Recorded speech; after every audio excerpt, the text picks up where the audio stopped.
días desde la Nueva República, su canal digital. Este segmento, que es Pensamiento Crítico, es importantísimo para el país conversar más que discutir sobre 3 leyes recientes. Ojalá que el tiempo nos permita avanzar lo más que se pueda, si no tendremos siempre la posibilidad de reiniciar el espacio para comentarios relacionados con la llamada ley de solidaridad, la de inteligencia e integridad, ¿verdad? Que aparecen incluso como leyes económicas urgentes, donde no hay unidad de materia, donde no, con la última ley, que es una ley trole, se reforman 19 o 20 leyes, nuevamente al ámbito penal, sin discusión previa. Es decir, es una suerte de caos lo que se produce en la Asamblea, que tiene que ver con la estructura del marco normativo, todas estas leyes. Y por eso era importante empezar este canal digital, que es su canal amigo, a conversar sobre el contenido de estas leyes. Y por eso dije, es una primera aproximación en lo que el tiempo nos permita, y para eso consideramos conveniente y oportuno invitar a 2 destacados juristas, ambos muy jóvenes, con buena formación académica, universitaria, de posgrado, etcétera, como son los doctores Luis Eduardo Franco y Luis Sánchez Vaquerizo. Con esto les doy la cordial bienvenida y el reconocido agradecimiento anticipado por la presencia en este programa.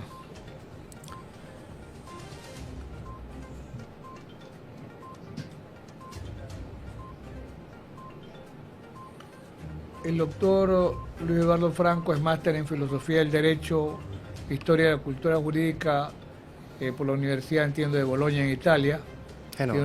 Génova. Maestría en Ciencias Jurídicas en España y es docente investigador. Bienvenido también, doctor Luis Eduardo Franco. Nos acompaña también el doctor Luis Sánchez Vaquerizo, es máster en Derecho Constitucional por la Universidad de Palermo en Argentina, es máster en Ciencias Jurídicas por la Universidad Pompeu Fabra en España y abogado especializado en Derecho Público. Cordialmente reconocido por su presencia. Y hay una idea central, que es el criterio que le merece el procedimiento que se ha adoptado en el Parlamento para llegar a aprobar estas 3 leyes que se cree que se consideran la fórmula mágica frente a la inseguridad ciudadana, el fortalecimiento en la lucha contra el crimen organizado y la posibilidad que el Estado pueda tener una mayor recaudación tributaria, aunque incluso se están lesionando derechos de trabajadores, como el tema de la edad para jubilación. Se afectan la situación de los jóvenes, incluso niños y adolescentes, que se le imputa la comisión de delitos.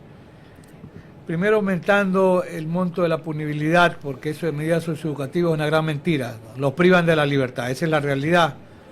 Pero ni siquiera hay la idea ni el conocimiento mínimo desde el ámbito de las neurociencias, para quienes sí nos preocupamos por lo menos por leer y estudiar. El desarrollo de la corteza cerebral no llega pues a los 18 años ni a los 20 años.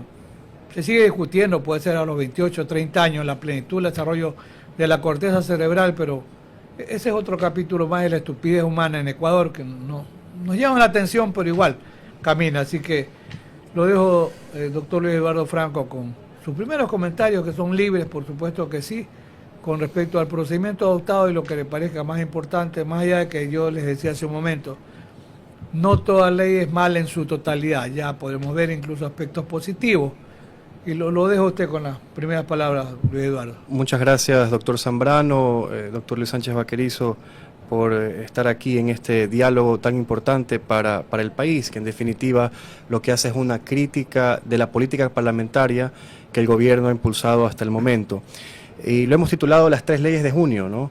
Y yo creo que aquí hay un hilo conductor de estas tres leyes que de alguna forma, si bien son tan disímiles y tan abigarradas de legislación conexa, inconexa, incoherente, etcétera, pero sí me parece que hay un hilo conductor, y es que, a mi juicio, las tres leyes conforman una violación flagrante a la democracia constitucional.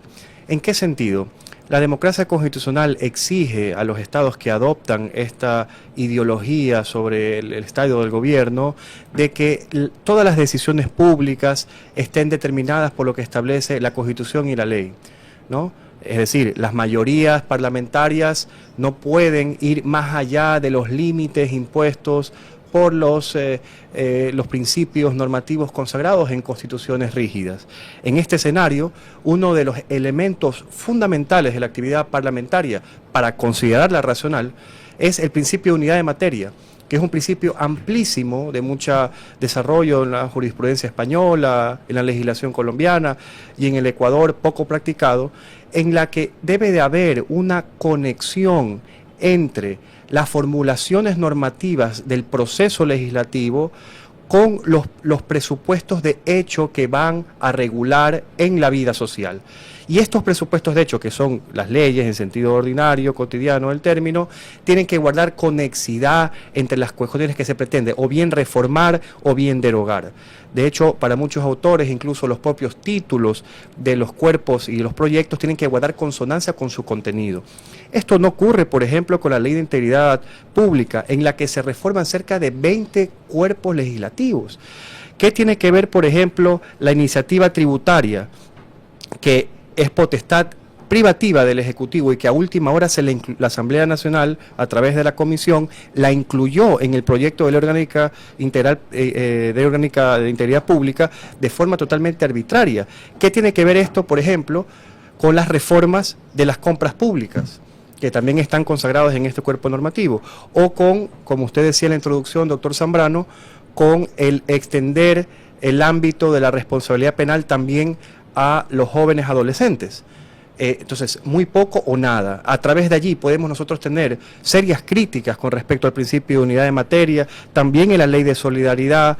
La ley de inteligencia, a decir verdad, me parece un poco más coherente en comparación con estas otras normativas que en definitiva atentan contra este principio, que no solamente es un principio técnico legislativo, sino que guarda repercusión fundamental en uno de los principios de la legislación, que es el principio democrático, que básicamente establece de que todos los procedimientos de creación normativa tienen que guardar una consonancia con una amplitud en cuanto a los diálogos argumentativos en el marco de una democracia representativa. ¿Cómo puede existir un diálogo sesudo y representativo con un cuerpo normativo tan disímil, tan incoherente, tan inconexo, y que en definitiva se trata en un régimen económico que le da al legislativo solamente un mes para discutir estos temas trascendentales? Entonces aquí hay una vulneración a un principio democrático de deliberación pública incompatible, como decía al inicio, con las exigencias de la democracia constitucional, doctor. Gracias. En la misma línea de ideas, quiero escuchar qué es el doctor Luis Sánchez Vaquerizo con respecto al procedimiento parlamentario, que es uno de los ejes que habíamos convenido conversar. Doctor Luis, adelante. Muchísimas gracias por volver a invitar a este programa, doctor Zambrano, doctor Franco. A ver, sí, evidentemente estas leyes de junio, y siguiendo en esta dimensión procedimental, haciendo hincapié en la cuestión de los tiempos, leyes que fueron enviadas mediante el procedimiento de urgencia, y también hay que analizar un poco el contexto extraparlamentario. Nos encontramos nosotros en un contexto de shock, de un terror impuesto sobre la ciudadanía en general, pero especialmente sobre la que se ejerce un dominio racializado de clase. Estas normas, en este sentido, no se fundaron en lo que el famoso autor ilustrado Voltaire define como razón, que es aquello en que los seres humanos están de acuerdo cuando están tranquilos. Pero para estar tranquilos es necesario contar con acceso incondicional a la satisfacción de necesidades vitales, lo que supone un modelo económico completamente distinto al que viene siendo el gobierno. Por otra parte, nos hemos dado cuenta, como bien apuntó el doctor Franco, de esta carencia en la deliberación, y quizás aquí aplica una frase de otro ilustrado como fue el republicano Kant, que hay argumentos que no resisten ser enunciados en alta voz. Entonces estamos con estas 3 leyes de junio bajo un mecanismo especial, expedito, de emergencia económica. Se han legislado contando con las voluntades parlamentarias necesarias este tipo de normas que vienen a, como decía también el doctor Franco, vienen a modificar un montón de cuerpos legislativos, que cada cuerpo legislativo requiere su propio dominio, que requiere, por ejemplo, en cada comisión se reúna y se convoque expertos y que haya una participación más inclusiva de la ciudadanía bajo criterios de deliberación y de razón pública.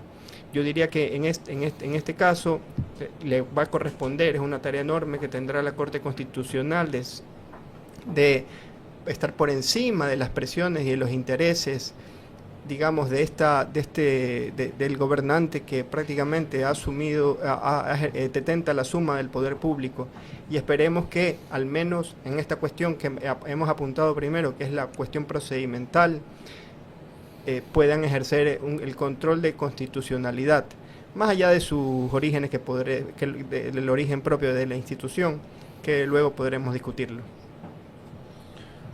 A ver, voy a referirme a algunos aspectos que se vienen discutiendo públicamente.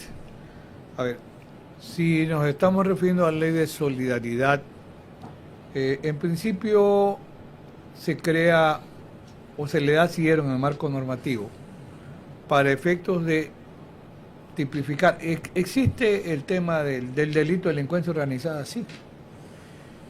Habría que recordar, y yo cuando comento este tema o doy alguna charla o conferencia, porque ya estoy de la universidad en la fase formal como docente ya jubilado, pero sigo haciendo actividad de posgrado, y cuando recuerdo este proceso, por ejemplo, la estructuración de leyes de delincuencia organizada, claro, la Convención de Palermo de Naciones Unidas del año 2000 se consideró históricamente como una necesidad frente al crecimiento del crimen organizado.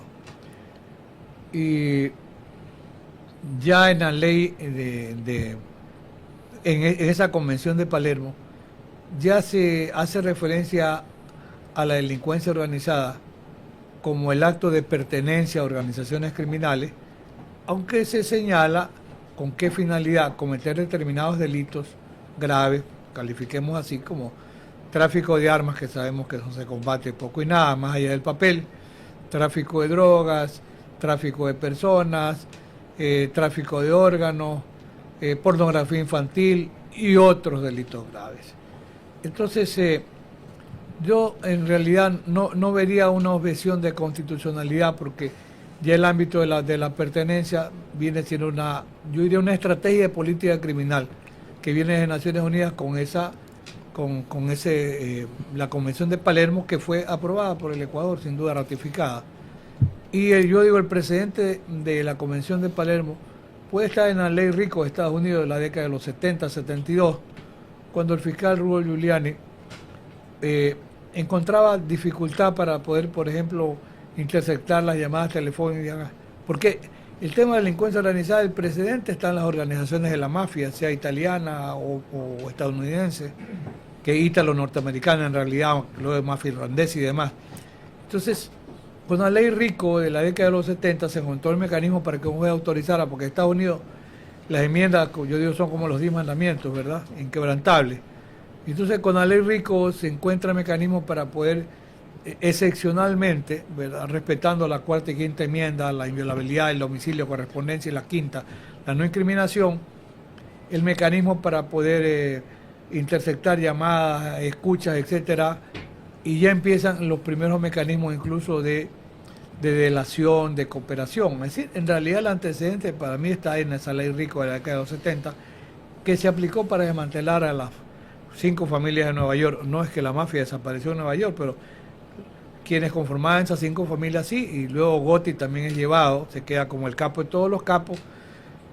Y hay un tema que incluso desde la Nueva República vamos a empezar a discutirlo a partir de la próxima semana seguramente, y será la posibilidad de pensar en la necesidad de un juicio por jurados en Ecuador. Ya veremos los pros y los contras, pero esa propuesta ya está armada y hay algunos expertos internacionales que nos van a acompañar. Pero por de pronto, el sesgo de inconstitucionalidad de la pertenencia es discutible. Puede que alguno lo sostenga y es respetable, pero para mí el marco está en la Convención de Palermo, Naciones Unidas. Pero luego hay una serie allí de afectaciones a la inviolabilidad del domicilio. Por ejemplo, que no haya orden previa de un juez, por ejemplo, para incursionar en un domicilio privado. Pero en realidad, hoy en un caso de delito flagrante, la fuerza pública puede ingresar sin necesidad de que un juez le diga, porque si una víctima de un secuestro extorsivo o con fines incluso sexuales, si le va a pedir permiso al juez, ya violaron a la víctima, ¿no? De manera que sí se puede excepcionalmente incluso ingresar a un domicilio, eso sí es posible. Y claro, allí van surgiendo ya otros temas que sí me dicen otro tipo de reflexiones, como ir a procedimientos sumarios muy rápidos. Se habla de jueces especializados, que ya existe la unidad pues contra el crimen organizado en Ecuador. Así que ahí no hay que inventarse nada, simplemente ahí está la base de elegibles y simplemente se necesitarán no 20, sino 30, 40 o 50. Igual ocurre con las unidades de fiscalía especializada. Pero son algunos temas que están allí sobre los cuales en principio quiero escuchar, aparte de lo que pueda haber comentado, la opinión que tiene Luis Eduardo Franco.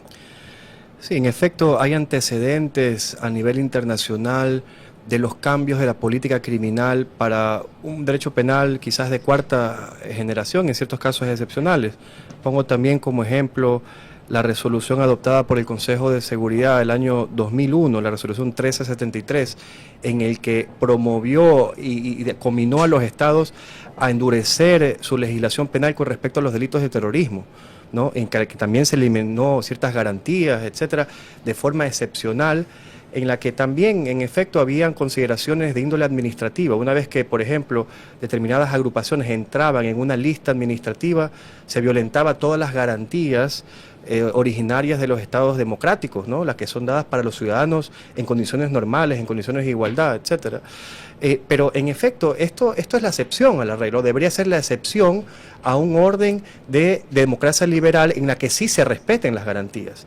Y me parece que es peligrosísimo empeñar y generalizar la excepción con una justificación de la persecución de determinados crímenes y delitos. En este sentido, por ejemplo, hace unas 3 semanas leía yo un artículo de la revista The Economist en la que lo titulaba de esta forma, ¿no? Parafraseando, decía algo así como el reto de Ecuador, afrontar a los grupos de delincuencia organizada dentro del marco de la democracia liberal. O sea, este es el reto, o sea, este es digamos, el objetivo. Pero a mi juicio, desde el momento en que asentamos con estas normas, por ejemplo, la ley de inteligencia, en la que se accede a comunicaciones privadas sin orden judicial, no de los ciudadanos, de los que están cometiendo delitos, sino de una decisión administrativa del director del Centro de Inteligencia Estratégico, que una vez que uno está en una lista, ya comienza a ver violado el principio de libre correspondencia, el principio de datos, etcétera. Entonces, esto ya se generalizó para los ciudadanos. Entonces, aquí viene la tensión entre los principios de una democracia liberal en la que se aseguren garantías básicas y derechos básicos de libertad, como la libertad de correspondencia, y las excepcionalidades que hoy se convierten en ley general, que hoy la ley de inteligencia las convierte en ley general. Y este es el peligro aparente. Entonces, a mi juicio, estamos sacrificando lo poco que quedaba de democracia liberal en el altar de el perseguimiento a los delitos y a los índices delincuenciales que nos afectan a todos. Y hoy los números nos tienen en una situación en la que podemos nosotros advertir de que el gobierno hasta este momento ha tenido una política criminal fracasada. Recordemos los datos, por ejemplo, de homicidios culposos del primer trimestre del año 2025 en comparación con el 2024, que se han incrementado cerca de un 50%, por ejemplo. Entonces, ¿qué nos hace pensar que esta nueva política criminal que se expresa de forma parlamentaria vaya a tener una repercusión con, en efecto, objetivos que ya han sido digamos, que se han querido alcanzar y que no se han alcanzado.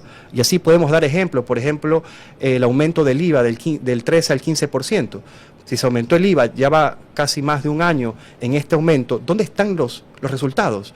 ¿Cuál es la eficiencia y la eficacia que se tiene? No se muestran resultados, se tiene una política criminal que en efecto está totalmente desarticulada frente a los índices delincuenciales que siguen subiendo, y hoy estamos sacrificando el Estado, lo poco que quedaba del Estado democrático liberal, para seguir justificando una política criminal que a mi juicio es errónea, doctor Zambrano. A ver, estaba recordando algún momento cuando conversaba con Julio Mayer, falleció hace 2 o 3 años, para mí el procesalista más importante del mundo hispanoparlante latinoamericano.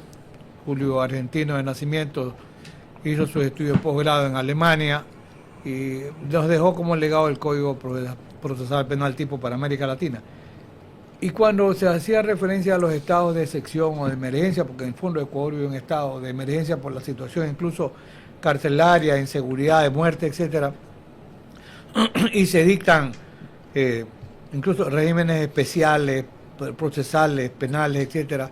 Alguna vez con Julio conversábamos y empezábamos a conversar en esta suerte de derecho procesal penal del enemigo, así como en la línea del maestro Jacob en el tema de derecho penal, que es un proceso penal donde hay recortes de garantías, que como bien decía Luis Eduardo Franco, la excepcionalidad puede legitimar el uso, ¿verdad?, racional de una medida, pero yo estoy convencido que el Ecuador no es que ha fracasado en la política criminal, no tiene una política criminal, que va mucho más allá todavía. Así que hacía esa breve reflexión y quería escucharlo también a Luis Sánchez. Sí. Sí, doctor, y siguiendo con ese hilo, no hay que perder de vista esta categoría normativa de conflicto armado interno, que es la que crea este régimen de excepción. Ahora, no soy tan, digamos, yo manejo una categoría diferente acerca de la democracia liberal, especialmente el Estado liberal de derecho. El Estado liberal de derecho es perfectamente compatible con un modelo económico de miseria planificada y con la máxima autonomía individual a favor de una élite.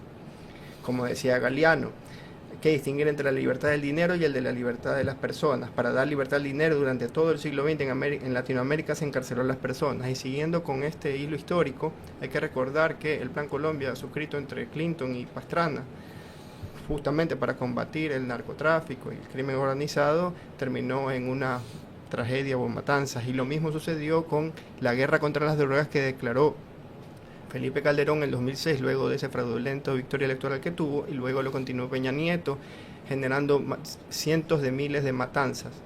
Entonces eso hay que tenerlo en cuenta. Ahora, lo que uno tendría que preguntarse es si es que esta nueva política, si es que existiría esta política criminal, o al menos esta práctica parlamentaria de estas tres leyes de junio está dirigida para garantizar integralmente la seguridad de la ciudadanía, o más bien tiene como objetivo intensificar la erosión de los elementos democráticos del Estado liberal de derecho. Acá lo que vemos es que precisamente bajo este régimen de excepción se justifica que haya un Estado de derecho, el rule of law, para digamos, las 12 libertades negativas de los recursos dinerarios del capital, en guaridas fiscales, bancos en la sombra destinados al lavado de activos, pero y entonces la seguridad jurídica para la circulación de los bienes y servicios, pero en cambio el estado de excepción permanente contra una ciudadanía que está perfilada bajo rasgos innatos y sociales, étnicos, raciales y clasistas, y bajo la aporofobia. Hay que recordar que el Estado liberal no solamente ha sido compatible con estas excepcionalidades, sino que fue compatible con la república oligárquica. Por ejemplo, el modelo clásico, el moderno estadounidense, sostenida por la esclavitud, el régimen de Jim Crow, el macartismo, el apartheid sudafricano y el paramilitarismo, que es precisamente lo que veníamos hablando con el tema del Plan Colombia y también lo que sucedió en México. Y entonces, volviendo a la cuestión del contexto en el que se expide esta legislación ante la carencia de una política criminal, justamente el año pasado se elevaron 3 puntos del IVA para el famoso Plan Fénix y los resultados han venido de mal en peor. y lo que parece ser, lo que puede evidenciarse es que prácticamente se ha tercerizado la contrainsurgencia por medio del terror que genera el crimen organizado. Y eso es uno de los aspectos que hay que tener en cuenta. El plan económico o los condicionamientos económicos financieros a los que estamos sometidos. No puede haber ajuste sin represión. Ese es un binomio que está muy claro. Y el ajuste, el único límite del ajuste es la resistencia de los ajustados. Eso diría yo. A ver, creo que coincidimos en que se está menoscabando incluso el garantismo propio de un Estado constitucional de derechos y de justicia, con estas diferentes leyes y posiblemente otras que están por venir. Y aquí quiero retomar una idea, algún momento conversaba, he tenido el privilegio con el profesor Luis Ferrajoli, y porque había las quejas, y él estaba en Ecuador, y eran quejas de líderes políticos de la izquierda y la derecha. Ecuador tiene más criminalidad porque hay mucho garantismo. Ojo, la derecha y la izquierda han pensado eso. Y Ferrajoli tuvo la posibilidad de decirle a rectores, decanos, le dijo, señores, a mí me preocupa que en Ecuador se hable de un exceso de garantismo. No, el garantismo es imprescindible, porque, y le dijo mirándolo a la cara, ¿sabes qué es hablar de garantismo? No hablaba ni siquiera de garantismo penal, de garantismo. El garantismo es el conjunto de derechos humanos que tiene usted, señor rector, usted, señor decano, que tienen los profesores que están en la mesa y que tengo yo, dijo el profesor Ferrajoli. Sí, no hay exceso de garantismo, para empezar. Lo otro es lo que decía usted, doctor Luis Sánchez, cuando se incremente el IVA, porque este es un tema que empieza a sonar ahora. Se calcula que hubo un incremento de ingresos de alrededor de 1.500 millones de dólares, de los cuales no hay gobierno eterno ni hay poder eterno. Se estima, porque tampoco ha sido una cifra desmentida oficialmente, que de los 1.500 millones, no, tal vez 300 millones fueron invertidos en temas de seguridad, y el resto fue a gasto corriente. Ojo, ¿sabes qué pasa? Cuando este gobierno en algún momento deje el poder, puede pasar lo que acaba de pasar en la reconstrucción de Manabí, donde no se habla que se han llevado dinero, sino que se dio un uso no autorizado. En lugar de hacer una escuela, se hizo un parque, que un parque que era necesario, se dice que aumentó el turismo y todo lo demás, porque no se está hablando. Mire, para los que hemos estudiado mucho tiempo el tema penal y la parte especial, una forma modal de abuso de dineros públicos ha sido la malversación, que en algún momento desaparece en el Ecuador y luego reaparece, porque la malversación es el abuso con los dineros públicos, darle un destino no autorizado, nada más. Y esa es la razón de la condena en Manabí. Por eso se dice que no hay prueba que se hayan beneficiado. Las obras se hicieron y se invirtieron. Lo que se dice es que era preferible que en lugar del parque y de la iglesia hubieran reconstruido 10 o 20 viviendas, que se sostiene que sí se reconstruyeron. Y esto lo digo como precedente. ¿Por qué? Porque cuando el gobierno deje de ser poder, algún momento, por ese dinero que se recaudó por el aumento, el 3% del aumento del IVA, se puede decir, señores, prueben que los 1.500 millones fueron utilizados en seguridad. Y si no prueban, ojo, ahí puede haber un proceso penal por el delito de peculado, por malversación de fondos públicos. Eso quería dejarlo como comentario, porque hay que ser muy objetivo también en el análisis, ¿no? Y en la formación que tiene usted, doctor Franco, y en lo que usted estudia y sigue estudiando, a ver, el tema de, primero, en general, el aumento de las penas como un mecanismo de disuasión aparente frente al incremento de la criminalidad, uno, y dos, incluso llegar a aumentar el tiempo de permanencia de los jóvenes que se asegura que cometen delito y, bueno, eliminar los beneficios carcelarios o de internamiento que podrían tener estos jóvenes que en realidad cometen delito, pero se quiere aumentar el tiempo de permanencia, incluso con una restricción de beneficios carcelarios, etcétera. En esa línea, porque eso es populismo puro, punitivismo a la máxima expresión. ¿Qué comentario le merece a usted esa línea de aumentar penas, crear más tipos penales, etcétera? Mire, a mí me parece que el elemento disuasorio del aumento de penas se cae en sí mismo cuando hablamos de los grupos de delincuencia organizada. Me parece que los intereses económicos de la economía informal con respecto a las millonarias transacciones económicas, a los puertos de Ámsterdam, a toda la América Latina, con respecto al acoplo y luego transferencia de las sustancias estupefacientes, esto va a estar por encima de que se aumenten 3, 4, o 10 o 15 años de pena ante estos grupos de delincuencia organizada. Quizás un elemento disuasorio será para delitos más comunes, habría que estudiarlo de forma empírica. No tengo datos empíricos, pero me parece importante venir a una discusión así a nivel de política criminal con realidades, ¿no? Con qué es lo que ha pasado, con un antecedente histórico y a partir de allí configurar una política criminal a futuro. Me parece que el aumento de penas más allá es un populismo penal, digamos que puede satisfacer políticamente a cierto sector de la sociedad, pero en la realidad, en los hechos, los crímenes van a seguir. Me parece que la política criminal tiene que ser preventiva, ¿no? Y en este escenario habría que entender de que a los grupos de delincuencia organizada hay que desarticularlos. ¿Cómo se desarticula un grupo de delincuencia organizada? Estableciendo las rutas de su financiamiento, estableciendo las influencias políticas que tienen esos grupos en la conformación de legislación, en la política cotidiana. Tratando de disuadir a sus principales ejecutores, ¿no? Y en cuanto a la responsabilidad penal de los jóvenes, yo sí quisiera decirlo claramente como profesor universitario, muy preocupado de la niñez, de la adolescencia, de que se está llegando a un escenario en la que se reprende fuertemente, de una forma totalmente injustificada, por lo que usted decía, doctor Zambrano, del desarrollo de la corteza cerebral de los menores que todavía no entra en plenitud, a chicos que no tienen oportunidades y que más bien son víctimas de la inasistencia del Estado con respecto a su obligación de otorgarles seguridad, de otorgarles salud, de otorgarles educación. Entonces, esos chicos, mire usted, por ejemplo, los índices de ausentismo escolar que existen en este país. Esos chicos van a los grupos de delincuencia organizada, pero ellos son la última cadena de todo este entramaje, esta estructura.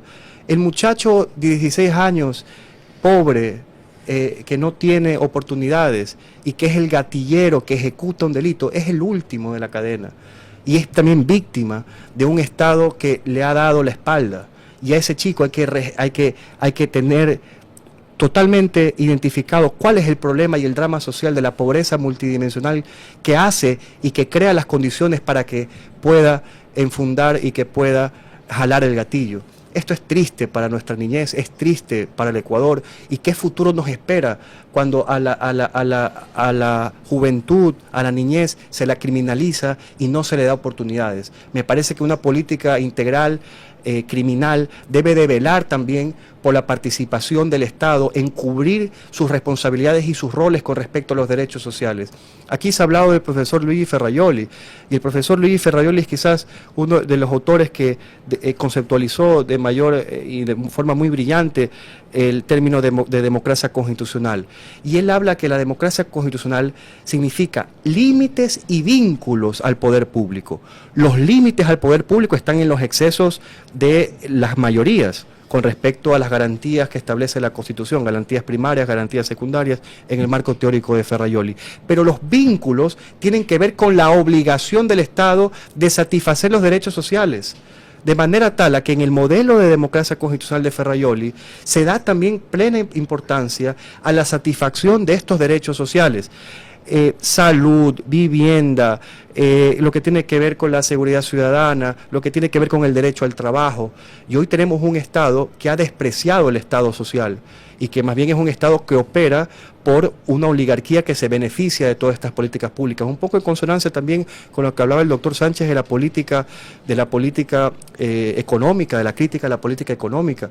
Y yo creo que no puede existir una política criminal integral si no se vela por la satisfacción del Estado social y luego de eso establecer responsabilidades para principalmente desarticular a los grupos de delincuencia organizada. Hoy, por ejemplo, se habla mucho de la captura de Fito y se individualiza a Fito, pero bueno, detrás de Fito hay una estructura. La pregunta es, ¿qué se ha hecho sobre la estructura para desarticular la estructura criminal? Sobre esto no tenemos, las autoridades no dicen nada, no hay explicaciones, no hay preguntas de la prensa, etcétera. O sea, vamos más allá. Fito es el líder de una organización. ¿Cuál es la realidad ahorita de esa organización? Se han capturado a sus ejecutores, se han capturado a sus financistas. ¿Dónde está el dinero? ¿Dónde están las rutas? ¿Dónde están sus socios? ¿Quiénes cooperan con ellos? Ninguna de estas preguntas han sido respondidas de correcta forma, doctor. Gracias. Yo agrego algo. La política criminal es la política del Estado, que busca los mecanismos para tratar de frenar o contrarrestar o enfrentar al crecimiento de la delincuencia. En este caso, la delincuencia organizada es una realidad penosa en Ecuador, pero también en el ámbito de la política criminal, porque hay segmentos olvidados. Ayer la noticia, 8 muertos en la cárcel de Guayaquil por tuberculosis. Y pasa. En la cárcel de Guayaquil se calcula que hay alrededor de 500 enfermos por tuberculosis, y eso produce una epidemia. O sea, la cantidad de muertos recién empieza a avistarse de 8 personas por tuberculosis, y el Estado en general es indolente frente a eso. Y usted mencionaba, había un gran autor como el profesor Ferrajoli, yo digo, el autor de Derecho y Razón, esa obra que es clásica, y Principia Iuris, los 3 tomos formidables. Y en las obras pequeñas de Ferrajoli hay algunas que el título es muy sugestivo, ¿no? Poderes salvajes. Y yo solamente le agrego, digo, ¿será que la manera de contrarrestar los poderes salvajes que se están presentando en el ámbito parlamentario ecuatoriano podría estar en la Corte Constitucional? Ya lo veremos qué ocurre ahí, pero lo importante es dar estas reflexiones también, porque ese es el aporte, como yo digo, de hacer crítica constructiva. En esa línea y con amplitud que hay, por supuesto, doctor Sánchez Vaquerizo, también sus comentarios, su aporte, sus reflexiones y sus críticas, que son bienvenidas, por supuesto. Sí, continuando con el tema del garantismo, no hay que olvidar a ese gran referente y maestro, amigo suyo, Raúl Eugenio Zaffaroni, que es víctima de los más crudos, insidiosos insultos por su garantismo. Identifican a Zaffaroni con el garantismo. Pero bueno, eso era por un lado. Y también tomando la definición de democracia constitucional de Ferrajoli, yo quisiera poner el acento en el aspecto antioligárquico que requiere una república democrática. Nadie, lo que el Platón Maduro escribió en su obra Las Leyes, debe haber un espacio vacío para que la ciudadanía pueda crear la ley, y quien ocupe a título individual, persona o corporación, ese lugar debe ser declarado el enemigo más peligroso de la sociedad. Yo sí soy un poco incrédulo respecto a la posibilidad de establecer responsabilidades penales para este tipo de gobernantes como el que tenemos ahora o como el que tuvimos anteriormente. Bajo esta categoría de bonapartismo, estos los mal llamados populismos de derechas, vienen a ejercer precisamente la suma del poder público, estos poderes salvajes, y el constitucionalismo liberal o la democracia constitucional viene a poner énfasis específicamente en la limitación al poder público, pero una república democrática tiene que tener la fortaleza para destituir o destruir todo poder que pueda disputarle con éxito la determinación del bien común, especialmente los poderes de fuente privada, los poderes salvajes. Incluso un republicano como Locke así lo veía en su carta sobre la tolerancia. Entonces yo quisiera poner el énfasis en ese lado. Incluso esto fue recogido en la Declaración de los Derechos del Hombre y del Ciudadano de 1793, la redactada por los jacobinos. En su artículo 27 dice que todo individuo que usurpe la soberanía sea al instante ejecutado por los hombres libres, porque ese espacio para la creación de la ley es el espacio, es una cosa pública, no puede ser apropiado privadamente, como vemos que ahora el actual presidente dispone de casi todas las funciones del Estado. Y también en una república democrática, bajo una dimensión de un constitucionalismo antioligárquico, tenemos que tener presente que hay un antecedente lamentable que fue en el 2018 cuando se dio una enmienda a la totalidad del régimen de desarrollo taxativamente antioligárquico de la Constitución actual.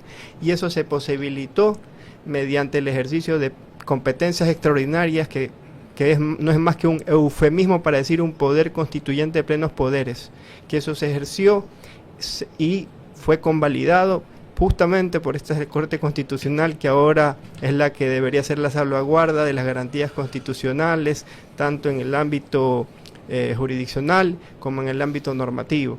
Y entonces esa es la dura, digamos, el enfoque donde nosotros tenemos que poner nuestra mirada crítica para ser vigilantes, como ejercer nuestro rol de ciudadano en una república democrática. Porque también justamente lo que viene a crear, lo que comentó el doctor Franco respecto de la ruptura de los lazos sociales y comunitarios, precisamente al eslabón más débil, que es la niñez y la adolescencia. Pero quizás lo que se está buscando intencionalmente es crear verdaderos ejércitos industriales de reserva para nutrir las bandas del crimen organizado alrededor del narcoterrorismo, porque a lo mejor quienes son los beneficiarios de esto son esta banca en la sombra, estos acreedores de cuentas en guaridas fiscales. Muchísimas gracias a ambos por la valiosa posibilidad de conversar, escuchar sus criterios, de los que seguramente aprendemos todos. Quedan algunas reflexiones, porque también en estas leyes trole aparecen incluso procesos de amnistías tributarias. La CEPAL, he visto cifras del año 2023, consideraba que en Ecuador la evasión es de alrededor del 8% del Producto Interno Bruto. Estamos hablando de 8.000 millones de dólares por año. Y estas leyes de amnistía producen 400, 500 millones, nada más. El resto se pierde.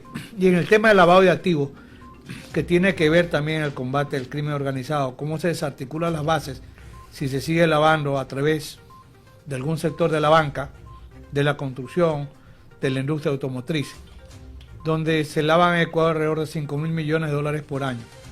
Son cifras reales, responden a la realidad, y por eso hay mucho material para seguir conversando y discutiendo. Llegamos al final del programa de hoy. Lo dejo al doctor Franco con sus palabras finales, sus reflexiones finales, con el compromiso de continuar, por supuesto, con el diálogo.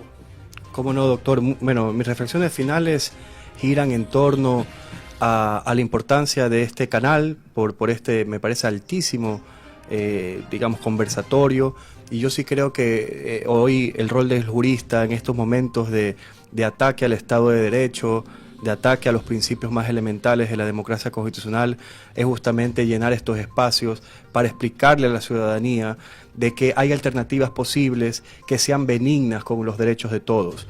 Y en ese sentido yo creo que hemos compartido estas reflexiones y hemos hecho un alto conversatorio que creo yo, y lo he disfrutado mucho, y les agradezco por haberme invitado este día, ¿no?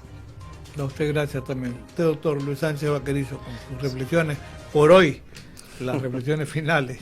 Sí, también muy agradecido. Precisamente estos espacios que van a contracorriente contra el relato dominante, que es replicado por las terminales, por los monopolios audiovisuales de masas, que crean un sentido común, que se aprovechan de una ciudadanía precarizada que está receptiva al discurso oficialista, al discurso del poder real, a los famosos poderes salvajes. Entonces estos espacios críticos como estos de debate son más que necesarios, también con las academias y demás centros de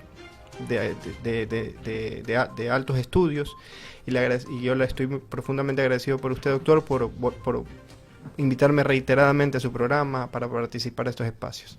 Muchísimas gracias. Damos por concluido el programa de hoy. Les reitero el agradecimiento y somos consecuentes con el nombre de este canal digital, La Nueva República. Como yo dije en el acta fundacional, la Nueva República está en construcción.